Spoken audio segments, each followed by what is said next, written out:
feels like joy, it feels like passion, it feels like eagerness, it feels like love, it feels like appreciation, it feels like well-being, it feels like yipping and yahooing all the way down the canyon, it feels like cartwheels, it feels like sunshine and rainbows and lollipops, it feels like all of the things that you've ever associated with well-being, it feels like liquid love, it feels like joy, it is rapturous, it is orgasmic, it ripples through your body, it is ecstasy. That's what source energy is and feels like. Really. So, this you that is you, do you get this sense that as you are born here and you have exposure to experience and you give birth to rockets of desires, that the larger part of you expands because of what you've lived and then stands there with law of attraction responding to it, calling you toward it? And when you move in the direction of that calling, you feel so good. That's that impulse, that's that inspiration, that's feeling of, oh, I want to do that. That's that life-giving, life-calling, me being who I am. That's me in my human form keeping up with who I have become. That's the way you intended to live life. When you feel negative emotion, whether you call it frustration or overwhelmment, or something stronger like anger or rage or hate, or something stronger like disappointment or fear or depression, when you feel those negative emotions, what it always means is you're not letting yourself be you. You're focused upon some aspect of contrast, and you've done it for way more than 17 seconds, so that you've got an activation within you that is not letting you go with the flow. And what happens is, the thing about not going with the flow is that the flow doesn't say, oh, they're not coming, let's wait. The flow keeps going because law of attraction is responding to the larger part of you. Jerry and Esther went whitewater rafting, and the man who was guiding their boat said, friends, this is not Disneyland. We cannot turn this river off. In other words, we want to say the same thing to you. This is not Disneyland. This river cannot be turned off. You cannot turn off the result of all of the desire that you've lived in all of this time. This is source energy summoning you. You must let yourself be who you are, and if you don't let yourself be who you are, you don't feel good. And it's not about somebody else saying you should be something, you need to be something. It's about life having called it through you and you not going.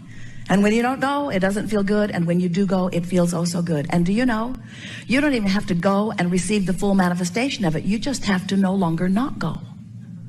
We see you. You take your boats down to the river. You've got your paddles in them. You put the boat in the water, and almost without exception, human dear hearts that you are, you turn your boat upstream and begin paddling very hard. And we say, why not turn and go with the flow? And you say, oh, that just seems lazy. We say, well, you could use a different word like natural. No, I choose lazy. It seems lazy. I don't want to be lazy. I want to be virtuous and hardworking. I want to earn my way. And all the other humans that amount to anything are paddling very hard upstream. We try here. We try hard. We try, we persevere, we are determined. We use our effort and our action to try to compensate for energy. You don't say that, but you try it. You do it. And we say, nothing that you want is upstream. Why are you paddling upstream? Well, I don't know. Others have done it. I heard that you're supposed to try hard, and I heard that there's no gain without pain. And I heard that the more you suffer, the greater your rewards are later. And we say, how can that be? How can something that feels so bad lead to something that is good? How can that be? Where do you get this stuff? When there is not a shred of evidence to the contrary of law of attraction. There's not a shred of evidence to the contrary of well-being. Have you looked around your planet? Have you driven around it? Have you flown over it? Have you looked at your planet? Do you see the enormous well-being in comparison with the pocket here and there of not well-being? Do you understand that you are thriving, more today than you ever have, and you will thrive more tomorrow? Do you understand that well-being is the order of this universe? Because the pieces that are carried on by the energy spirit that is you are the best parts of it, not the worst parts of it. Do you know that when you croak, we love that disrespectful word. Do you know that when you croak, you leave behind all doubt and fear and worry, and you reemerge into the fullness of who you are? And it is from that fresh place of knowing that you come again into this physical experience. You are pure, positive energy beings from the source energy part of you.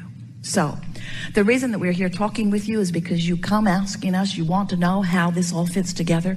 You want to know who you are. You want to know how to fulfill your reason for being here. And we want you to know that the way you fulfill your reason for being here is by quantifying your journey, by finally acknowledging that you have within you guidance that lets you know when you are coming into vibrational alignment with who you are or not. And as you let your quest be every day to care about the way you feel, and you begin to train yourself into better and better and better feeling thoughts, little by little, you come into vibrational alignment with who you are constantly becoming. And in coming into that vibrational alignment with who you really are, you then begin to lead the joyous life that you intended when you came forth. Not one of you came forth to fix this planet. It is not broken. Not one of you said, I'll go forth and I'll look at all the ideas that exist and I'll whittle them down to just the good ideas and we'll throw all the others out. Not one of you said anything like that, because you understood that the diversity is the strength and the basis of all expansion. So, here we are together. You are magnificent creators, and our value to you is in assisting you in recognizing how to utilize your guidance system so that you can finally quantify your journey from sickness to wellness, your journey from wellness to even more wellness, your journey from financial well-being to more financial well-being, your journey from not enough money to enough money to enough money to plenty of money to anything that you want. We are not here to guide you in your choice of desires. You get to choose all of that, and your life experience helps you to do that. We just want you to quantify your journey by understanding your emotions. When you travel from Phoenix to San Diego, you know how to get there. Your maps point you in the direction. You have compasses. You know by the sun in the sky which way is west. You can tell how far it is by looking at your map, and you don't feel fear about getting there. You believe that you can do it. You understand that journey. But when you are sick and you want to be well, often you don't understand that journey. And we want you to understand that every journey is first and foremost a vibrational journey. If you will make your journeys be emotional journeys, a woman said, I have arthritis in my hips and I am in constant pain. I don't see how I can think positive thoughts when I hurt so much. And we said, well, what is what is. And if your body is hurting, your body is hurting, and it's not going to stop hurting immediately. But you have a choice. You can be in a body that hurts and feel hopeful, or you can be in a body that hurts and feel fearful. And the vibrational difference between the emotion of hope and fear is the difference between recovery or not.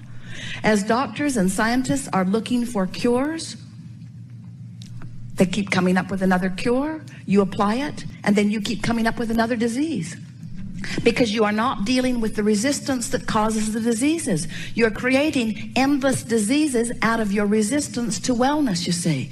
And until you discover the solution to vibrational discord, until you get to the vibrational heart of the discord, there will not be enough cures. Looking for cures is not the answer. Looking for vibrational discord is, you see. So, your emotions, your blessed emotions, let you know in every moment what you're doing vibrationally. And how does it work? It works because there are two vibrational points of relativity that are feeling off one another. There's the vibration of who you have become, and there's the vibration of who you're letting yourself be. And those two vibrations have a feeling effect on you. Now, do you understand why? Because law of attraction is responding to this part of you, and law of attraction is responding to this part of you. So when your vibrations are in the same place and law of attraction is responding, you don't feel pulled apart. You feel elation, vitality. But when law of attraction is responding to who you have become, to the source energy part of you, and you are beating the drum of not enough of something, now law of attraction is responding to both parts of you, and you have that tug of war going on. So negative emotion is split energy. Positive emotion is aligned energy. Negative emotion, or that tug of war, is you beating the drum of something while the larger part of you is seeing it a different way. So you're like a two-headed monster, and we just want both heads to get moving in the same direction. We want you to begin to see your world through the eyes of Source, through the eyes of who you really are. And when you are looking at it through eyes different than those eyes, you feel the discord of that view. For example, when you see someone and you love them, you're seeing through the eyes of Source. When you look at someone and you hate them, you're not, and you feel the discord. Humans say, how could I not hate that behavior? And we say, we're not asking you to look at something that's awful and feel good about it. We're asking you to turn your eyes to something that causes you to align with who you are.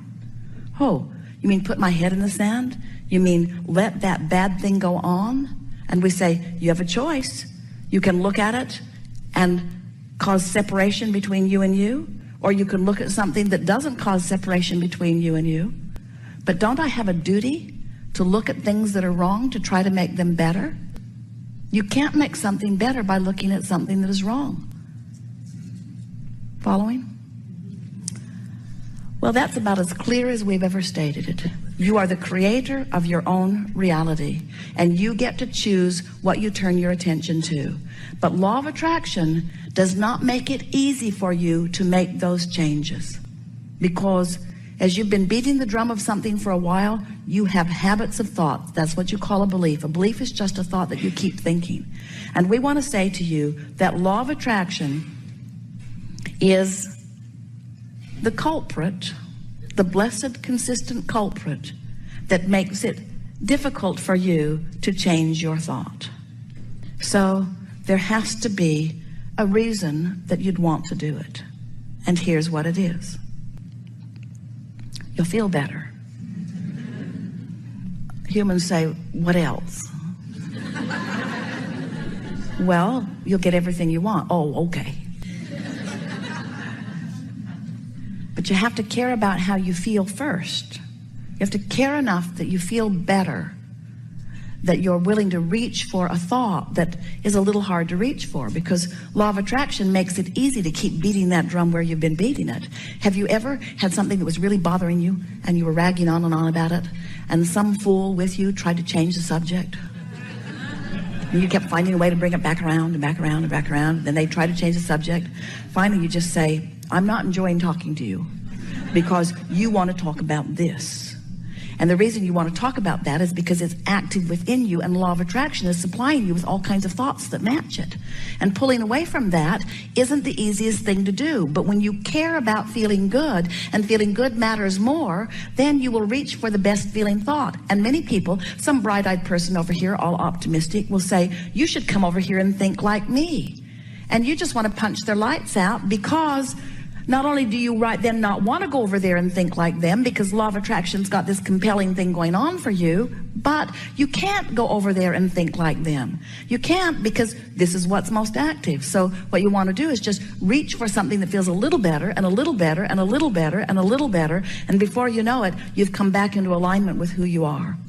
And when you do, when you come into alignment with who you are, the world that surrounds you will change.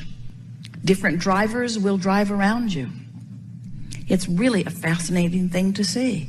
From our aerial view, from our energy view, you amass vibrationally and you don't even know it.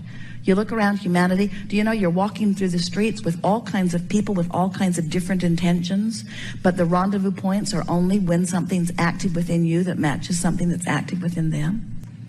You create your own reality. And when you care about how you feel, the best of humanity surrounds you. The best of ideas surround you. The best of everything surrounds you when you feel good. And when you feel less than good, less than the best surrounds you. And you could put your boat in the water anywhere along this emotional scale. And as you put your boat in the water, what you are offering and what you've been feeling is what is surrounding you every single time, no exceptions.